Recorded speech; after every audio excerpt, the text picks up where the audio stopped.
les informations d'ici et d'ailleurs sur Radio La Frontière. C'est parti pour tout de suite.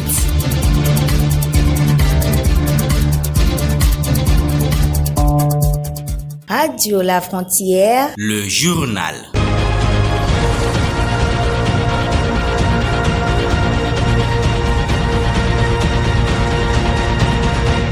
Bonjour mesdames, bonjour messieurs, bienvenue à ce journal. Le titre.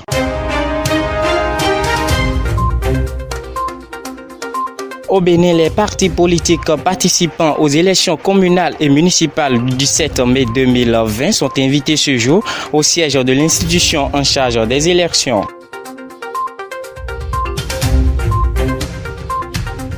Au Togo, le premier tour de l'élection présidentielle aura lieu demain. 7 candidats sont dans la course pour le fauteuil du président Faure Gnassingbé.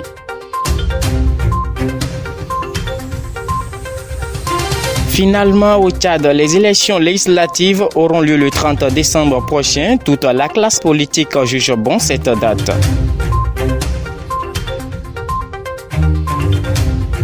Polémique en Algérie autour de la décision du pouvoir Irak pour avoir décrété journée nationale le 22 février de chaque année. Plus de détails dans ce journal.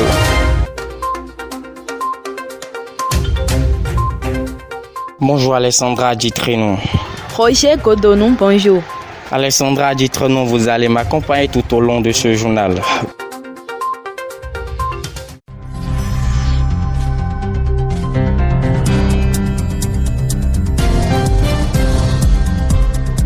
« 19 février 1990, 19 février 2020, cela fait exactement 30 ans que le Bénin a traversé une grande époque historique politique, ce qui a donné naissance au régime démocratique. Quelques citoyens ayant vécu ce moment nous en parlent. Le 19 février 1990 se déroulait à l'hôtel PLM Alejo de Cotonou la conférence des forces vives de la nation au Bénin. Elle définit les fondements d'une nouvelle constitution béninoise. Dr Ebenezer Sédégan est un historien. Il nous raconte ici son vécu au micro de Gisèle Noumendon. Il faut reconnaître que tous ceux qui étaient à Cotonou vivaient avec le cœur palpitant, vu que c'était un événement qui provoquait chez les citoyens, je dirais les patriotes de ce temps-là, les sentiments de doute, de certitude, de crainte. Alors dès lors que le président Kérékou a accepté cette souveraineté de la conférence nationale et a projeté d'accepter tout ce qui sortirait de la conférence nationale, je crois que le soulagement a gagné tout le monde au Bénin et nous avons dû commencer par croire. Et parlant toujours de cette conférence conduite par Monseigneur Isidore de Souza, elle a abouti à la suspension de la constitution marxiste-léniniste de 1977 et a donné naissance à celle du 11 décembre 1990. Théodule Nouachi, analyste politique. À l'époque, j'étais trop jeune, j'étais en classe de 6e. Mais avec mon âge, j'arrivais à appréhender quand même qu'il y avait une situation très difficile dans le pays. La crise a été vraiment très difficile pour les travailleurs qui ont très tôt pris leurs responsabilités, déclenché des grèves perlées, très violentes à la limite, parce que quand on était à l'école, il y avait des groupuscules qui venaient lancer des pierres sur les toits et puis ça créait la débandade. Donc, jusqu'à ce que l'année a été blanchie. Au cours de cette conférence, plusieurs décisions importantes ont été prises et ayant une grande portée sur l'avenir du Bénin. David Morgan Assogba, consultant en relations internationales, apprécie. Il intervient au micro de Jean-Paul Nkolo. Il faut dire qu'on était dans une période de crise sociale, politique et économique. Une situation qui a nécessité dès lors une mesure exceptionnelle pour résoudre ce problème. Je pense que ce qui est nécessaire aujourd'hui dans notre pays, c'est l'établissement d'un système de dialogue national permanent qui permet quand même à toutes les forces, disons, politiques, les forces vives qui animent la vie politique et sociale de ce pays, qui puissent avoir un système de dialogue national qui permet qu'il y ait un échange d'idées, débat d'idées, et que tout le monde comprenne la nécessité de respecter les textes en vigueur, de respecter les différents accords qu'on aurait passés, et surtout de respecter le peuple dans son entièreté. Je le disais tantôt en titre, les partis politiques participant aux élections communales et municipales du 17 mai prochain sont invités au siège du Conseil d'orientation et de supervision de la liste électorale permanente informatisée COS-LEPI ce vendredi pour un échange entre les partis politiques et l'institution. Effectivement, ce vendredi, le COS-LEPI échange avec les partis politiques sur les dispositions prises pour garantir la transparence dans l'élaboration de la liste électorale pour le compte des prochaines élections communales. Le déroulement de l'opération de distribution des cartes d'électeurs aux citoyens sera à l'ordre du jour. Cette importante séance qu'organise l'institution débute à partir de 16h à Aglangandan au siège de COS-LEPI. Restons toujours au Bénin pour parler toujours de la politique. Le président Boni Yayi rompt le silence et s'adresse aux militants du Force Kori pour un Bénin émergent, FCBE. Muré dans un silence incompréhensible depuis son retour de soins, le président d'honneur du parti des Forces Kori pour un Bénin émergent dont la formation politique traverse actuellement une crise interne a rompu le silence. C'est à travers sa page Facebook que l'ancien président de la République et président d'honneur du FCBE a choisi pour s'adresser aux militants et sympathisants de sa famille politique. Un message adressé aux militants dans un contexte de crise interne au parti. À travers son message, le président d'honneur Boni Yayi déplore la situation qui prévaut actuellement entre les responsables du parti qui ne peuvent échanger aujourd'hui que par des mots injures. Alessandra Ditrino, le mardi dernier, le Bénin a annoncé avoir autorisé de nouveau, sous certaines conditions, la transhumance transfrontalière avec le Niger. Effectivement, Roger, les autorités béninoises avaient interdit la traversée de sa frontière fin décembre par les bétails des éleveurs du Niger et ce pour des raisons sécuritaires. Tous les ans, les conflits apparaissent entre ces éleveurs et des agriculteurs béninois. Ces derniers accueillent la nouvelle avec enthousiasme. Un éleveur nigérien, Boubaka, participant à la transhumance tous les ans, trouve que le déplacement du bétail est indispensable tout simplement pour soulager les terres de pâturage déjà très limitées au Niger. La transhumance sera néanmoins restreinte. Elle ne durera que 2 mois et sera limitée à 50 000 bovins. Les éleveurs devront traverser la frontière par des passages officiels à Malanville et Karimama. Les éleveurs nigériens pourront donc traverser la frontière entre le 1er mars et le 30 avril. Au Burkina Faso, le gouvernement du président Roch Marc Christian Kaboré a tenu le mercredi écoulé sa séance ordinaire à Ouagadougou. Plusieurs points étaient inscrits à l'ordre du jour, notamment la propagation de l'opération de révision de la liste électorale biométrique. Au titre des réformes institutionnelles et de la modernisation, des échanges ont été menés autour de l'adoption d'un décret qui vise à avancer le délai accordé pour la mise en œuvre effective du fichier électoral biométrique burkinabé, d'accorder la nationalité burkinabèse. Rémi Fulgence Dandinou, ministre de la Communication et des Relations avec le Parlement. Cette prorogation concerne essentiellement et exclusivement donc le territoire du Burkina Faso et se justifie pour des questions de sécurisation des opérations. Cette sécurisation nécessite un redécoupage du pays afin donc d'assurer une meilleure sécurité des agents en charge de l'inscription sur les listes électorales, mais également permettre ainsi une meilleure prise en compte des différentes populations dans ce cadre d'ensemble. L'opération première devait s'arrêter le 31 mars 2020 et le report donc au 31 mai 2020 devait permettre, grâce au redécoupage, une des zones qui auront une meilleure sécurité afin de favoriser donc l'inscription sur les listes des différents électeurs.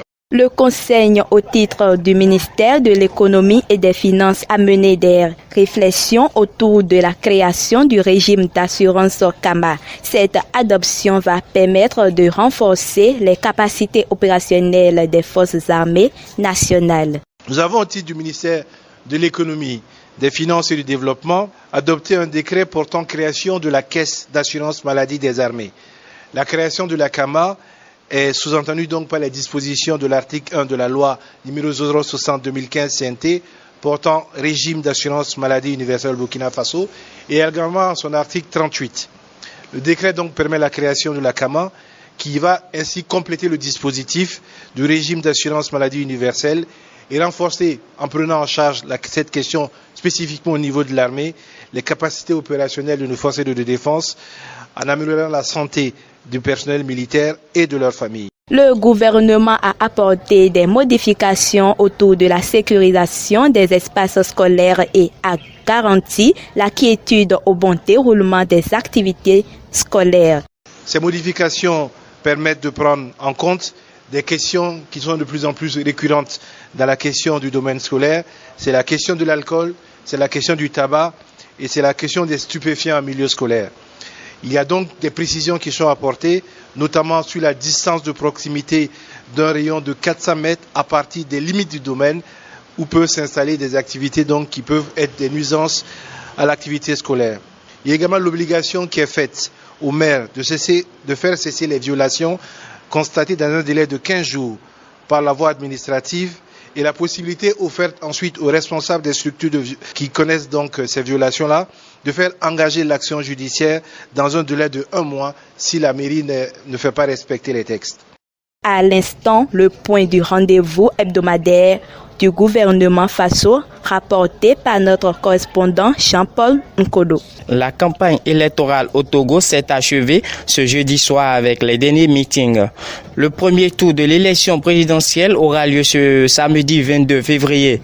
Au total, 7 candidats sont en liste, dont le président sortant Faure Gnassingbé. La commission électorale CENI a annoncé mardi par la voix de son président Tchambakou Ayasso que 19 organisations de la société civile et 2 institutions étaient accréditées pour observer le scrutin sans donner plus de détails. Un peu moins de 3000 observateurs nationaux allaient être ainsi déployés sur tout le pays. Accusée d'ingérence par la CENI, la concertation nationale de la société civile s'est vite retirée son accréditation, en cause le soutien que devrait lui apporter le National Democratic Institute, une organisation non gouvernementale américaine spécialisée dans l'évaluation des processus électoraux.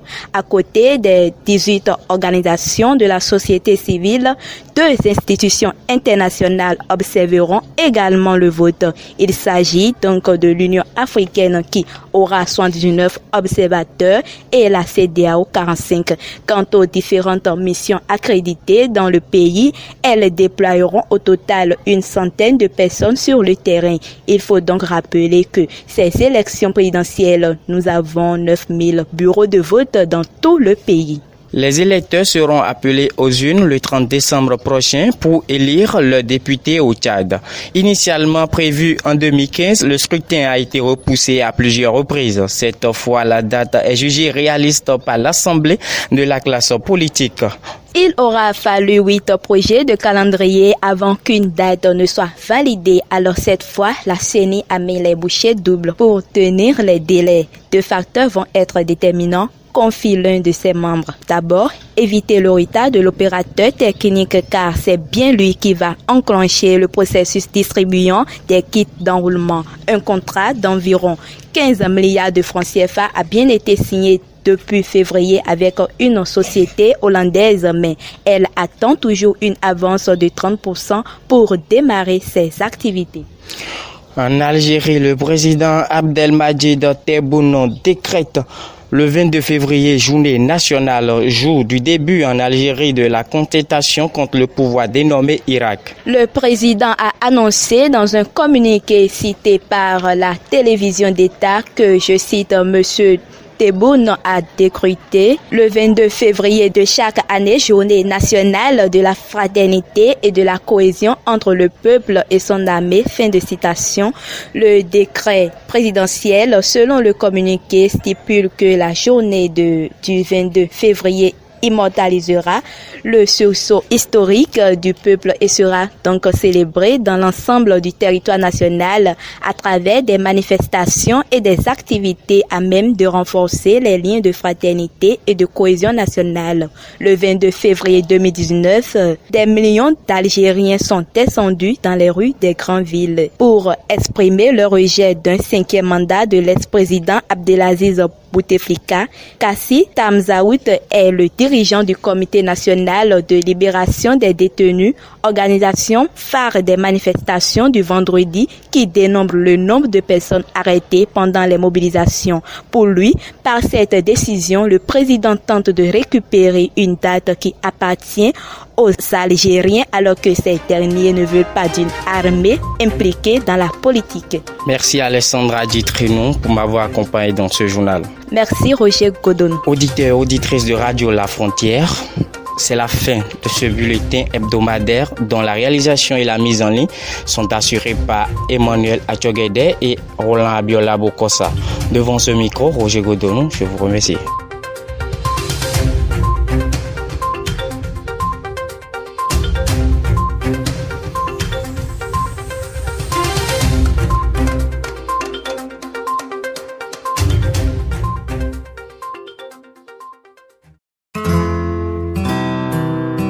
Tout de suite, l'espace publicitaire sur votre radio. Communiqué radio. Appel à candidature pour le concours étudiante leader. À l'occasion de la Journée internationale de la femme, le journal Le Héros crée l'événement et célèbre la femme universitaire en décrétant la Journée universitaire de la femme JUF. Dans sa dynamique de promouvoir les initiatives de projets innovants portés par les étudiantes, le comité d'organisation organise le concours étudiante leader et lance un appel à toutes les étudiantes de toutes les facultés et écoles de toutes les universités du Bénin. Ce concours a pour objectif d'encourager l'innovation, de valoriser les porteuses de projets, de promouvoir l'intelligentsia de la jeune femme. Les lauréates, à l'issue du concours, recevront plusieurs lots et vont bénéficier d'un grand réseau relationnel pour une insertion professionnelle. Les candidatures sont ouvertes du lundi 10 au jeudi 20 février 2020 au siège du journal Le Héros, 6 au bâtiment B situé derrière l'Ecobank. Pour les conditions, les pièces à fournir, les candidates doivent être étudiantes et disposer de leur fiche de préinscription valide, disposer d'une carte d'étudiante, disposer d'une carte d'identité en cours de validité, adresser une demande de motivation au directeur de publication du journal, prévoir des frais d'inscription qui s'élèvent à 500 francs CFA. Pour tout renseignement, se rendre au siège du journal Le Héros, 6 au bâtiment B, situé derrière l'Ecobank, ou contacter les numéros 66 66 49 13 ou le 66 12 77 26. A signé la présidente du comité d'organisation Islamia Oluwafemi Afo. Appel à candidature. Du 10 février au 15 mars 2020, toutes les albinos désireuses de participer au concours Miss Albinos 2020 sont invitées à déposer leur dossier auprès du comité d'organisation. Conditions: être albinos, être de bonne moralité et âgé de 18 ans au moins,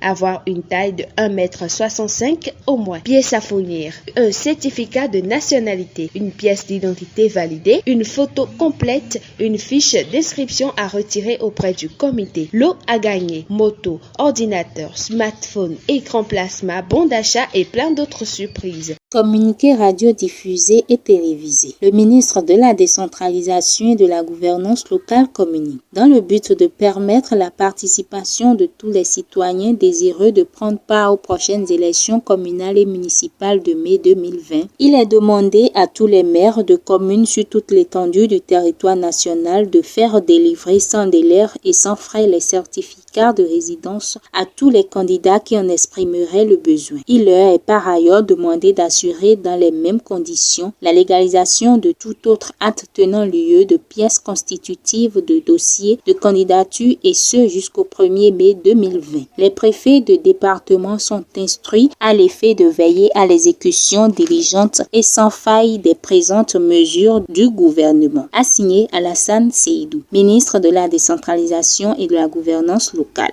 Communiqué. Le cabinet Lolo Consulting, spécialisé dans la formation pratique en fiscalité et gestion financière, lance une vague de formation au métier de comptable à travers 3 grands modules. Module 1, gestion fiscale et sociale en entité. Module 2, système d'organisation comptable en entité. Module 3, comptabilité avec SCL. Démarrage de la formation. Samedi 29 février 2020 à la zone master de l'université d'Abomey-Calavi. La durée de la formation est de 3 semaines, suivie d'une remise d'attestation. Elle va se dérouler tous les mercredis et samedis de 8h à 12h, heure béninoise. Étudiants, employés, entrepreneurs, CVF cette opportunité à moindre coût afin de devenir un professionnel en comptabilité. Inscription et renseignements, Radio La Frontière ou contactez le 97 61 17 111.